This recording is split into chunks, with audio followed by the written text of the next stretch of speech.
Avez-vous déjà pris le temps de sentir d'où naissent vos désirs? Certains sont bruyants, impérieux, et d'autres sont plus subtils, mais porteurs de vérité.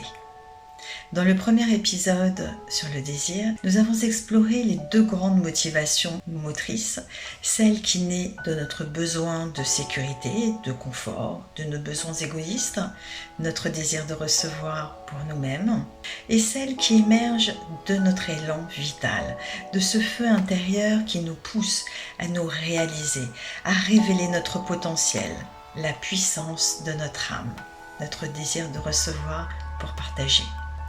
Aujourd'hui, je vous emmène dans le deuxième épisode d'une série de 7 vidéos consacrées à cette force essentielle, le désir comme source de tout mouvement.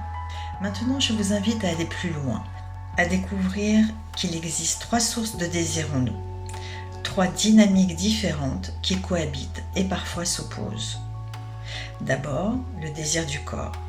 Il est immédiat, parfois impulsif. Il cherche à se protéger, à se rassurer, à combler ses besoins de confort ou de plaisir.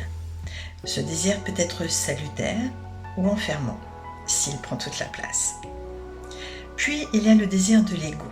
Il se nourrit du regard des autres. Il veut briller, être reconnu, être légitimé. Ce désir s'exprime souvent dans l'ambition, l'image, la performance. Et il est parfois difficile à discerner car il peut se déguiser en quête de sens. Mais il a sa fonction. Il structure, il pousse à agir. Enfin, il y a le désir de l'âme, plus discret, tellement essentiel. Il nous met debout de l'intérieur. Il nous pousse à nous aligner, à transformer, à grandir. Il nous donne envie d'œuvrer, d'ouvrir, d'aimer. Car notre âme ne souhaite qu'une seule chose, que nous soyons heureux et épanouis. Ce désir-là est au service de notre pleine réalisation. C'est lui qui nous aide à révéler notre vrai potentiel. Ces 3 forces sont là, parfois en tension, parfois en harmonie. Et tout l'enjeu est de faire émerger une alchimie vivante et cohérente entre elles. Un équilibre qui nous permette d'être pleinement présents à nous-mêmes.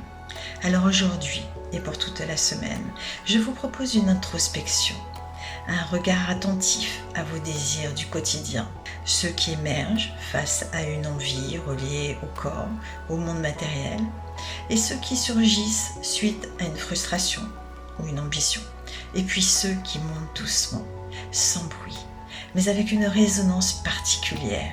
Observez quels désirs sont les plus fréquents, lesquels prennent toute la place et lesquels mériteraient un peu plus d'attention. En faire l'expérience, c'est ouvrir la voie à un désir plus juste, plus équilibré, celui qui nous met en mouvement sans nous trahir. Je vous invite cette semaine à aller plus loin que l'écoute de cette vidéo, plus loin que la réflexion, vers une véritable expérience intérieure.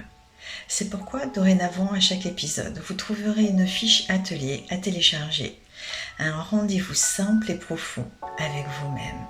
Je vous retrouve très bientôt pour l'épisode numéro 3, où nous verrons ce qui brouille cette écoute intérieure, nos croyances, nos peurs, nos réflexes, cette résistance au changement, et comment s'en libérer pour retrouver notre véritable élan.